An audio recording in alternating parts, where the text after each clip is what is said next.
En somme, comme mon collègue Boissier, déambulant du Palatin à Tibur, je prends dans la conversation du baron une idée singulièrement plus vivante et plus savoureuse des écrivains du siècle d'Auguste.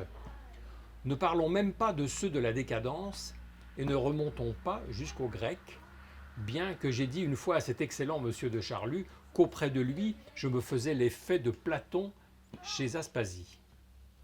À vrai dire, j'avais singulièrement grandi l'échelle des deux personnages, et comme dit La Fontaine, mon exemple était tiré d'animaux plus petits. Quoi qu'il en soit, vous ne supposez pas, j'imagine, que le baron ait été froissé. Jamais je ne le vis si ingénument heureux. Une ivresse d'enfant le fit déroger à son flegme aristocratique. Quel flatteur que tous ces sorbonnards s'écriait-il avec ravissement. Dire qu'il faut que j'ai attendu d'être arrivé à mon âge pour être comparé à Aspasie. Un vieux tableau comme moi, ô ma jeunesse. J'aurais voulu que vous le vissiez, disant cela, outrageusement poudré à son habitude, et, à son âge, musqué comme un petit maître. Au demeurant, sous ces hantises de généalogie, le meilleur homme du monde. Pour toutes ces raisons, je serais désolé que la rupture de ce soir fût définitive. Ce qui m'a étonné, c'est la façon dont le jeune homme s'est rebiffé. Il avait pourtant pris depuis quelque temps, en face du baron, des manières de séide, des façons de Leude qui n'annonçaient guère cette insurrection. J'espère qu'en tout cas, même si, dit omen avertant, le baron ne devait plus retourner qu'à Conti, ce schisme ne s'étendrait pas jusqu'à moi. Nous avons l'un et l'autre trop de profit à l'échange que nous faisons de mon faible savoir contre son expérience. On verra en effet que si M. de Charlus ne témoigna pas de violente rancune à Brichot, du moins sa sympathie pour l'universitaire tomba assez complètement pour lui permettre de le juger sans aucune indulgence. Et je vous jure bien que l'échange est si inégal que quand le baron me livre ce que lui a enseigné son existence, je ne saurais être d'accord avec Sylvestre Bonnard que c'est encore dans une bibliothèque qu'on fait le mieux le songe de la vie.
Nous étions arrivés devant ma porte.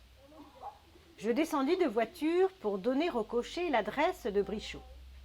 Du trottoir, je voyais la fenêtre de la chambre d'Albertine, cette fenêtre autrefois toujours noire le soir, quand elle n'habitait pas la maison, que la lumière électrique de l'intérieur, segmentée par les pleins des volets, striait de haut en bas de barres d'or parallèles. Ce grimoire magique, autant il était clair pour moi, et dessinait devant mon esprit calme des images précises, toutes proches, et en possession desquelles j'allais entrer tout à l'heure, était invisible pour Brichot, resté dans la voiture, presque aveugle, et eût d'ailleurs été incompréhensible pour lui, puisque, tout autant que les amis qui venaient me voir avant le dîner, quand Albertine était rentrée de promenade, le professeur ignorait qu'une jeune fille, tout à moi, m'attendait dans une chambre voisine de la mienne. La voiture partit. Je restai un instant seul sur le trottoir. Certes, ces lumineuses rayures que j'apercevais d'en bas, et qui, à un autre, eussent semblé toutes superficielles, je leur donnais une consistance, une plénitude, une solidité extrême, à cause de toute la signification que je mettais derrière elles, en un trésor, si l'on veut, un trésor insoupçonné des autres que j'avais caché là, et dont émanaient ces rayons horizontaux, mais un trésor en échange duquel j'avais aliéné ma liberté, la solitude, la pensée. Si Albertine n'avait pas été là-haut, et même si je n'avais voulu qu'avoir du plaisir, j'aurais été le demander à des femmes inconnues, dont j'eusse essayé de pénétrer la vie, à Venise peut-être, à tout le moins dans quelques coins du Paris nocturne. Mais maintenant, ce qu'il me fallait faire quand venait pour moi l'heure des caresses, ce n'était pas partir en voyage, ce n'était même plus sortir, c'était rentrer.